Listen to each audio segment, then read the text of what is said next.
Très chers frères et sœurs bien-aimés dans le Christ, nous sommes très heureux de nous retrouver pour poursuivre notre chemin avec Marie et sa sainte maternité. Alors Jésus nous dit dans le livre du ciel, le 23 août 1936, que Marie est la porte du ciel. Il dit ceci: ma fille, en vivant dans le divin vouloir, cette grande dame se sentit de fait reine de tous et de toutes choses, et également reine du grand roi divin, si bien qu'elle forma la porte du ciel pour faire descendre le Verbe éternel.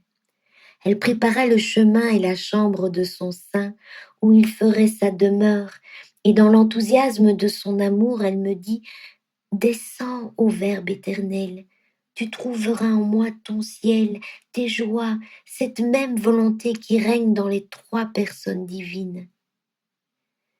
Mais elle forma aussi la porte et le chemin, permettant aux âmes d'accéder à la patrie céleste.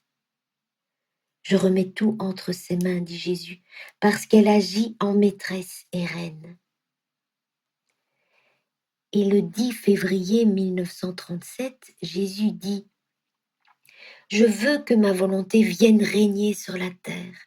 Et ma céleste maman s'est unie à moi sans jamais cesser de me répéter: mon fils, fais-le bientôt, ne tarde plus, utilise tes stratagèmes d'amour, agis en Dieu puissant que tu es, fais que ton vouloir investisse le monde entier, et avec son pouvoir et sa majesté, unis à un amour auquel personne ne peut résister, prennent possession du monde et règnent sur la terre comme au ciel. Et Jésus poursuit en disant: elle me dit cela avec des soupirs ardents, un cœur brûlant, et avec les stratagèmes de l'amour d'une mère auquel je ne peux pas résister. Et elle ajoute: mon fils, fils de mon cœur, tu m'as fait reine et mère, mais mon peuple et mes enfants, où sont-ils? Si j'étais capable de tristesse, je serais la plus malheureuse des reines et des mères, parce que je possède mon royaume sans avoir mon peuple qui vit avec la même volonté que sa reine. Et si je n'ai pas mes enfants, à qui puis-je confier le grand héritage de leur mère?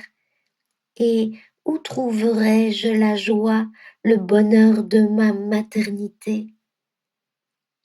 Par conséquent, fais que le divin fiat règne, et ta maman sera alors heureuse. Elle aura son peuple et ses enfants qui vivront avec elle, avec la même volonté que leur mère. Et Jésus dit: mais crois-tu que je puisse rester indifférent à ce discours de ma mère, qu'elle fait résonner continuellement à mes oreilles et qui doucement investit mon cœur comme des flèches et des blessures d'amour continuelles? Je ne peux pas et je ne le veux pas, d'autant plus qu'elle ne m'a jamais rien refusé et que je n'aurai pas la force de lui résister. Mon divin cœur me presse de la satisfaire. Et puis il poursuit en disant: je veux te faire entendre, ma douce maman. Ô fille de mon cœur maternel, le royaume de la divine volonté sera mon royaume. La sacro-sainte Trinité me l'a confié, comme elle m'a confié le Verbe éternel lorsqu'il est descendu du ciel sur la terre. Tu dois savoir que mon amour est si grand et mon impatience si ardente de voir exister ce royaume sur la terre que je descends du ciel et parcours les âmes pour voir celles qui restent les plus disposées à vivre du divin vouloir. Je suis pour ces âmes comme un espion et lorsque je les vois bien disposés, j'entre dans leur cœur et je forme ma vie en elles. Je les prépare en l'honneur de ce fiat qui viendra en prendre possession et formera sa vie en elles. J'en serai par conséquent inséparable. Je mettrai ma vie, mon amour, mes vertus, mes souffrances à leur disposition, comme un mur de courage insurpassable, afin qu'elles puissent trouver dans leur mère ce qu'il faut pour vivre dans un royaume si saint. Et alors ma fête sera complète. Mon amour reposera dans mes enfants. Ma maternité trouvera celle qui m'aime comme une enfant. Je donnerai des grâces surprenantes et je mettrai en fête tout le ciel et la terre. J'agirai en reine et dispenserai des grâces inouïes.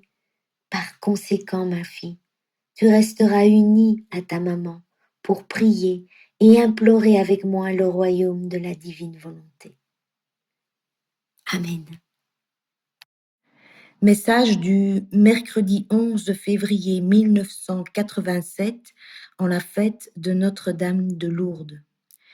Vision de la Sainte Vierge accompagnée de deux autres saintes qui me semblaient être Sainte Bernadette et Sainte Anne, avec le dialogue suivant. Demande et pratique la pureté. Le monde en dépend à présent. Prie les saints qui furent des modèles et des exemples de pureté. Ils t'aideront, et moi je ferai de même. Comment pourrais-je savoir que cela vient de vous et que je ne suis pas trompée? Je viens de la part de celui qui ne peut ni tromper, ni être trompé. Il est important que tu dises au Père tout ce qui arrive à présent. N'aie pas peur. Repose-toi dans mon cœur immaculé. Moi, je te protégerai. Vous saurez que cela vient de moi, à la vérité qui y est contenue. C'est en vue de l'humilité que les visions ne sont pas toujours claires. Tu les connaîtras en temps voulu. Maintenant, tu dois passer par ce chemin. C'est tout pour l'instant. Sois une mère modèle. C'est important d'être une bonne mère de famille. Voici un petit commentaire du message. On voit que Marie appelle ses enfants pour vivre un chemin extraordinaire. On vient d'entendre dans le livre du ciel que Marie nous disait que je descends du ciel, dit Marie, et parcours les âmes pour voir celles qui restent les plus disposées à vivre du divin vouloir. Lorsque je les vois bien disposées, j'entre dans leur cœur et je forme ma vie en elles.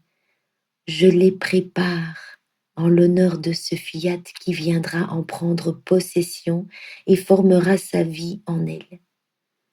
Donc Marie prépare ses enfants. Elle prépare ses enfants à recevoir ce divin fiat. Et si vous vous rappelez dans le tout premier message de l'apostolat de Sainte Maternité que nous avons lu le mois passé, Marie nous disait que celles qui sont appelées à être épouses du Christ doivent pratiquer la pureté évangélique. C'était ses premiers mots. Et elle va dans les détails, Marie, puisqu'elle poursuivait en disant « Il n'est pas nécessaire de discourir de l'impureté du monde d'aujourd'hui, ni en profondeur, ni en public. » Et cette grâce de la pureté, nous allons la recevoir par Jésus au travers le sacrement de réconciliation. Elle nous disait « Les grâces que tu reçois au confessionnal te rendent pure, et c'est Jésus qui te rend digne. » Alors demandons cette grâce de la pureté et soyons attentives à ce que le prêtre nous dit au travers ce sacrement, puisque c'est Jésus qui nous parle pour nous guider sur ce chemin de pureté. Et dans le message d'aujourd'hui, Marie continue à nous parler de la pureté. Elle dit « Demande et pratique la pureté, le monde en dépend à présent. » Et elle va nous donner un autre moyen pour nous y aider.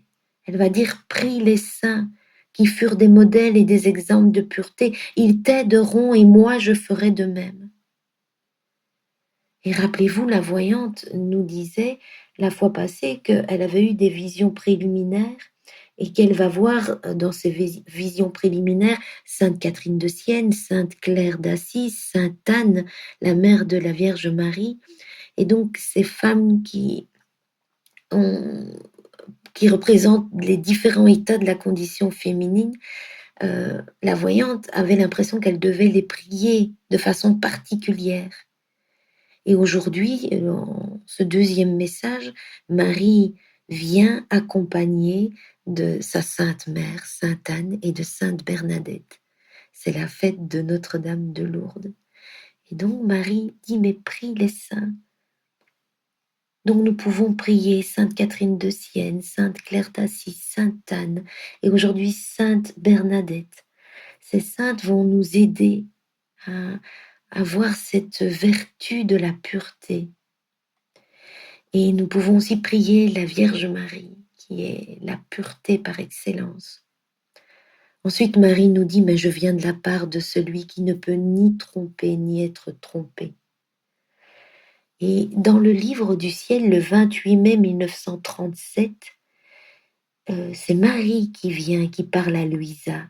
Et elle dit ceci, ma chère fille, tu dois savoir que je suis la porteuse de Jésus.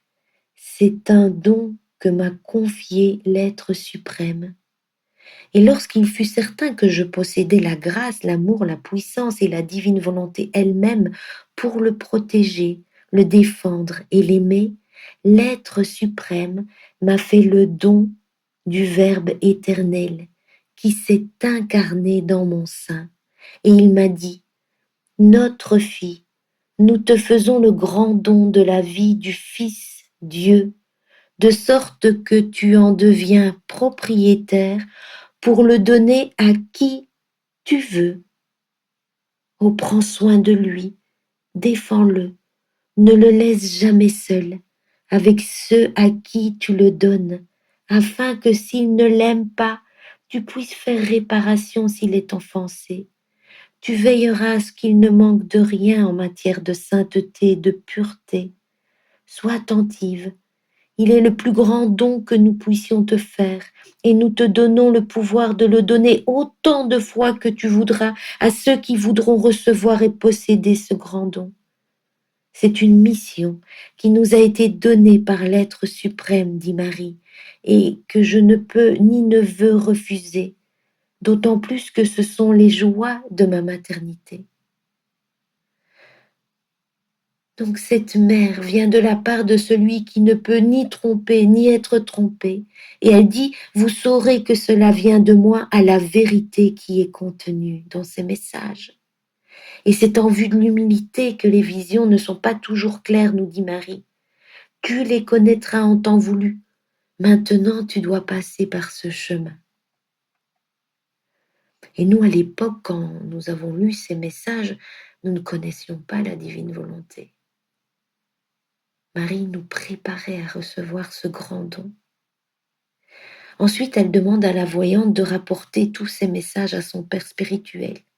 Elle veut que l'Église soit au courant. Il est important que tu dises au Père tout ce qui arrive à présent. Et puis elle a ces douces paroles, repose-toi dans mon cœur immaculé.